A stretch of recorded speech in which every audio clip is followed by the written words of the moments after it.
John was enjoying a welcome mid-morning break when he was the victim of a vicious street crime. It cost him several £1,000s, but it wasn't until the next day he realised the enormity of it. All he can recall is responding to a text from what he thought was his bank, urgently asking him to verify his security details. Moments later, he'd been robbed in broad daylight. You can't see cybercrime, but there are ways to avoid it. At Barclays, we'll never ask you to verify your security details by text.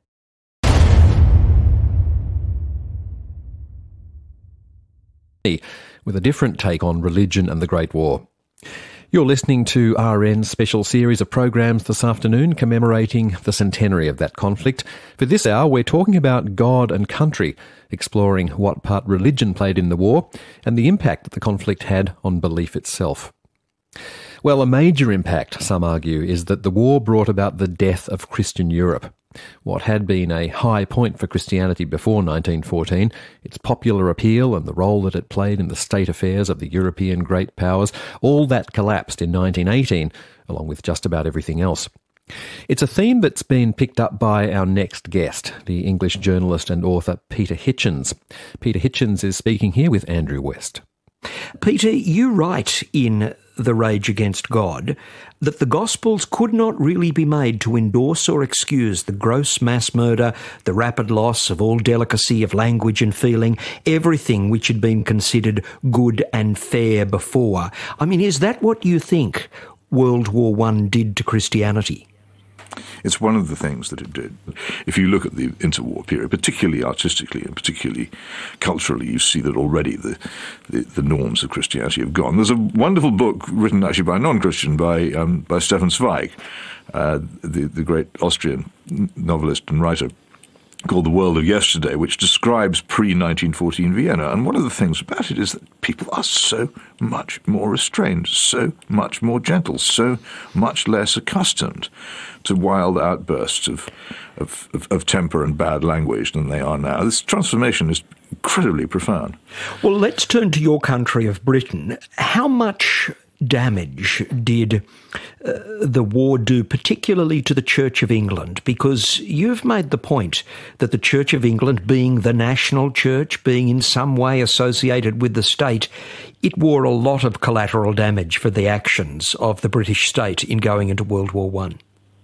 Oh yes, and initially, in the first months of the war, the Church was extremely, almost shockingly enthusiastic about the war. And it associated in people's minds the church hierarchy with the political hierarchy, with all the other frock-coated, white-haired, old geezers who were saying this war is one in which we must all, or rather in their cases, you must all go off and risk your lives because the cause is great.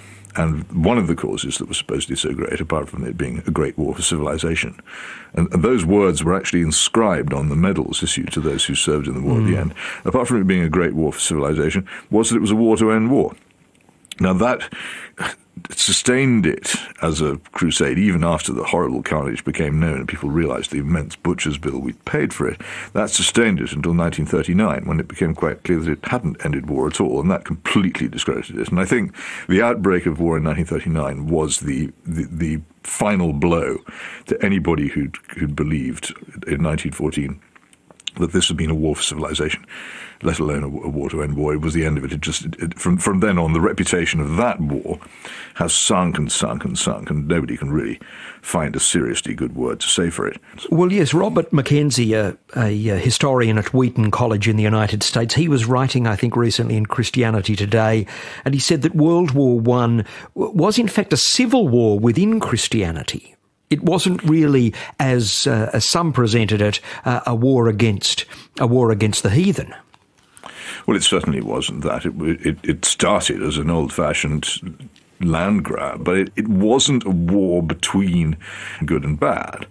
It was a war between an aggressor and countries which were defending themselves, but the aggressor was a reasonably civilized, reasonably free, reasonably law-governed country, and it wasn't in the hands of racialist megalomaniacs, for instance. So you simply can't make out, try as you may, that the Kaiser's Germany was the contemporary equivalent of Hitler's Germany, because it wasn't.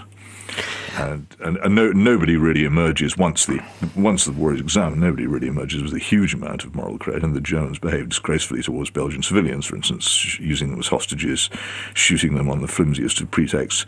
But then again, the behaviour of both sides towards captured prisoners of war was completely atrocious. And Robert Graves, in Goodbye to All That, openly described in a book published a few years after the war the regular killing of surrendered prisoners of war by British troops. These dreadful things were done, and one might add a greatly forgotten episode is the British naval blockade of Germany, which inevitably fell most heavily upon civilians and indeed upon children who effectively were starving to death as a result of it. And terrible things were done in this war. No one can claim that it was a war conducted by either side with particular amounts of chivalry.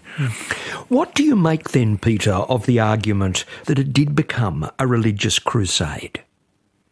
One must remember that it was perhaps the first democratic war.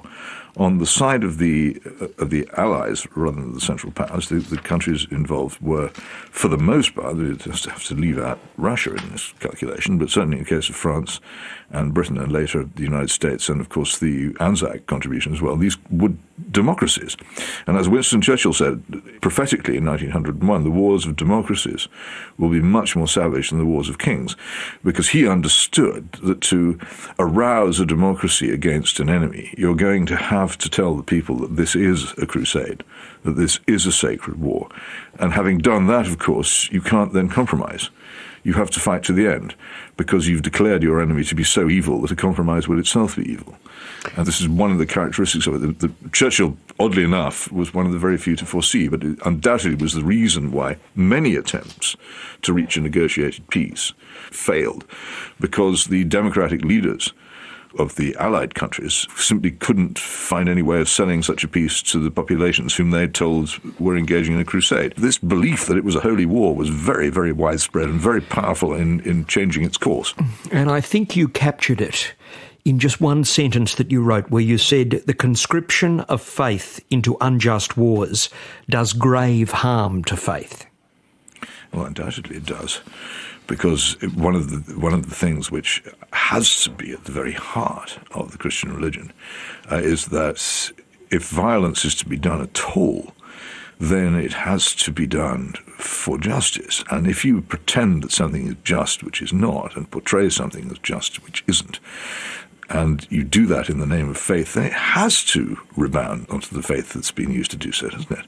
People have been asked to do something in the name of the central goodness with which they've been brought up, the thing which they've been brought up to believe is at the heart of all goodness, and they find that, in fact, it's been urging them to do something which simply isn't justified.